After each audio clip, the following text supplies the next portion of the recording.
Nyinyi vile mnajua tuliingia kwa hii serikali kwa dirisha, kwa sababu serikali ilikuwa karibu kuanguka kidogo, lakini Raila aliona kwa roho yake mchungu ile nini, very very kind heart of his, akaona nchi yetu haiwezi kwenda njia ya Somalia, ili njia ya Sudan, ili njia ya nchi zingine.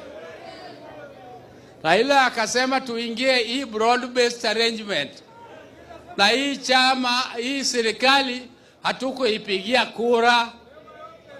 Hii serikali sisi hatukuipigia kura. Kwa hivyo tuko kwa broad based ambaye ni loose kidogo. Lakini tukiendelea mbele tutaongea na hawa na watu wengine from a point of strength. Na nyinyi mkinipatia hiyo idhini, nitahakikisha ya kwamba we get the best as the biggest party in the country. Our party is the biggest party in the country, and we cannot be given peanuts. We must get our fair share.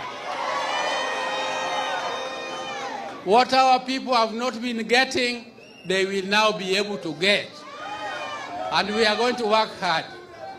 Kwa mwisho, ninawahakikishia ya kwamba ile team ambayo itafanya negotiation itakuwa a very sharp team, na ita include hata nyinyi hapa, mtanipatia watu wa kutusaidia, na tutafanya a very very tough negotiation. That is all I want to say.